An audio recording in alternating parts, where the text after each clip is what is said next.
Durante a sessão da CPMI do dia 8 de janeiro, o deputado Marco Feliciano fez um apelo à senadora Elisiane Gama, relatora da comissão, lembrando que em nenhum momento ela lembrou da presunção de inocência prevista no ordenamento jurídico brasileiro. O deputado afirmou: infelizmente, a nossa senadora Elisiane Gama não está aqui.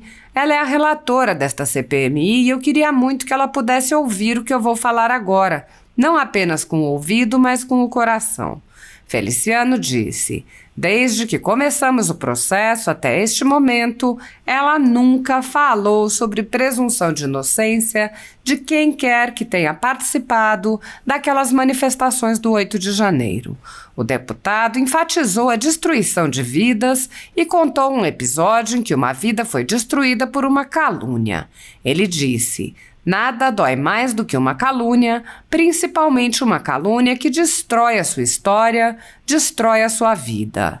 Na história relatada pelo deputado, após 20 anos a mentira foi revelada e algumas pessoas pediram perdão ao homem que teve sua vida destruída.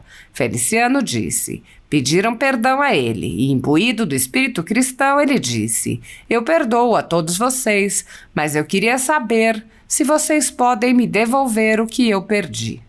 O deputado questionou: a pergunta que eu faço aqui, à nobre senadora, aos deputados, aos senadores da CPMI e à imprensa que todos os dias rotula essas pessoas ou golpistas, incluindo velhinhas de 80 anos, crianças, pessoas trabalhadoras que estavam manifestando seu desejo de mudança e o medo de o país virar uma Venezuela.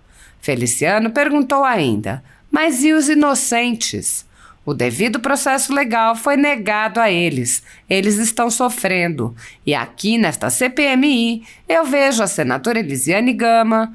Em nenhum momento há a presunção de inocência de ninguém.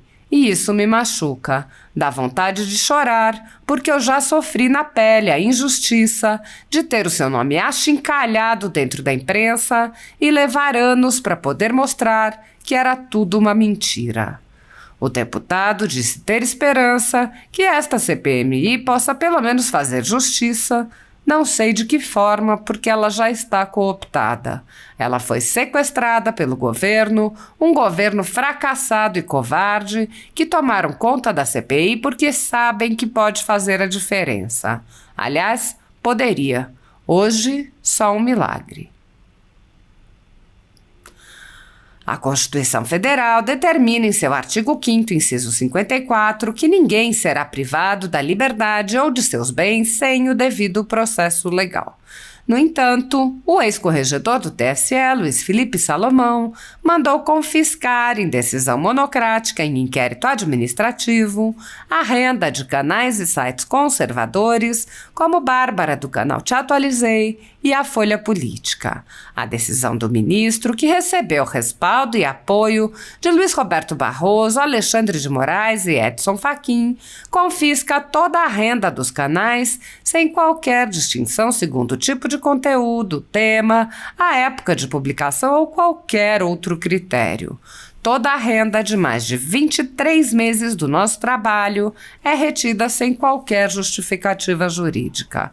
Se você apoia o trabalho da Folha Política e pode nos ajudar a manter o jornal funcionando, doe qualquer valor à empresa Raposo Fernandes através do QR Code que aparece na tela ou utilizando o código Pix ajude@folhapolitica.org.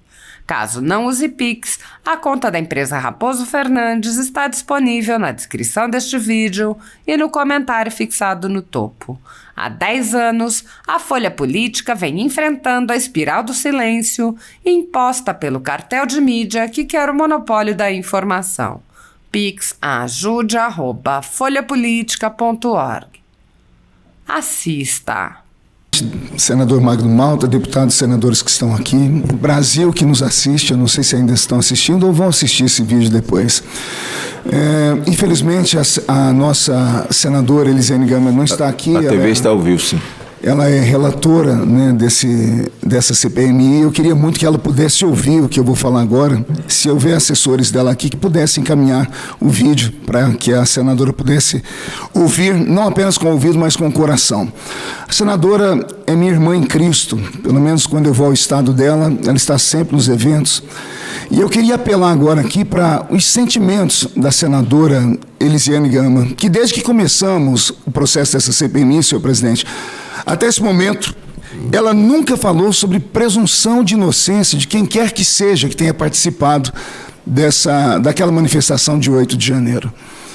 Vidas já foram destruídas, famílias foram destruídas, pessoas perderam o emprego, pessoas perderam 20, 23 quilos lá dentro da Papuda, pessoas perderam seus sonhos, pessoas estão atormentadas e psicologicamente sendo tratadas por algumas pessoas que são bondosas. Mas até esse momento, poucas pessoas falaram sobre isso aqui nessa CPMI. Eu sei que nós vamos apurar todos os fatos, mas eu estou aqui para uma missão, senador Magno Malta. Nisso me inspirei em Vossa Excelência, que diz que o senhor quer tirar o CPF daquelas pessoas que estão hoje como criminosos para que eles possam voltar a ter uma vida inocente, se é que isso vai ser possível no amanhã. Nada, senador Marcos Duval, dói mais do que uma calúnia, principalmente uma calúnia que destrói a sua história, destrói a sua vida. Eu me lembro muito bem que, como pastor, certa vez me contaram uma história, e eu chorei ao ouvir essa história, de que um certo pastor, ele foi acusado de adultério. E foi acusado por uma mulher que, quando foi feita uma cariação, ela deu uma prova irrefutável, que ela conhecia o corpo dele. E ela mostrou, dizendo às pessoas que ele tinha uma cicatriz bem próximo do órgão genital masculino, né, dele. O resultado foi que esse homem perdeu o ministério, a mulher o abandonou, os filhos se desviaram, foram para o caminho das drogas, porque o herói tombou. Esse pastor, mesmo dizendo que não tinha como refutar aquela prova daquela senhora. 20 anos depois, dentro daquela mesma igreja, entra uma senhora desesperada. E essa senhora entra desesperada, procura o pastor, ela se descabelando toda, dizendo assim: olha, há 20 anos atrás eu cometi uma injustiça, eu entrei aqui dentro dessa igreja e falei que eu dormi com o pastor porque eu conhecia o corpo dele, mas não era nada disso. Eu estou morrendo agora, eu estou com câncer, e eu queria explicar o que aconteceu, porque eu não quero carregar isso comigo para onde quer que eu vá depois. Ela era enfermeira, e ela havia assediado o pastor 1 ano antes, e o pastor não cedeu. E um dia o pastor, no mal súbito, Magno, caiu na casa dele e levaram para o hospital. Ele foi parar dentro de uma UTI, lá dentro da UTI, em coma induzido. Quem foi atendê-lo? A enfermeira da noite, era a dita Cuja. Quando ela olhou o corpo dele, tendo acesso, ela marcou todos os detalhes, e numa vingança por ter sido rejeitada 1 ano antes, foi até o ministério e disse isso. A igreja, desesperada, os ministros desesperados, procuraram o pastor, encontraram ele na beira da rua, vivo ainda, mas adoentado, mentalmente atormentado, bêbado, sem família, sem mais ninguém. Pediram perdão a ele. E ele, ainda com o espírito cristão, disse: eu perdoo todos vocês, mas eu queria saber se vocês podem me devolver o que eu perdi. Porque eu perdi a minha família, perdi os meus filhos, eu perdi 20 anos da minha vida.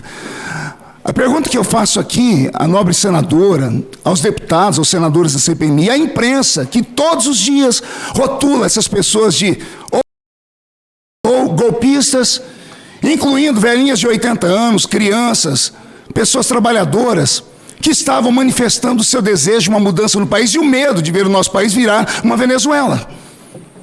Pessoas que fizeram tal do golpe sem armas, sem tanque, sem bala, sem nada, apenas com a bandeira do Brasil enrolada no seu corpo. Há vândalos, esses vândalos vão pagar pelos crimes deles. Mas e os inocentes? O devido processo legal foi negado a eles. Eles estão sofrendo. E aqui nessa CPMI, eu vejo a nossa senadora Elisiane Gama, eu apelo agora para o sentimento cristão dela.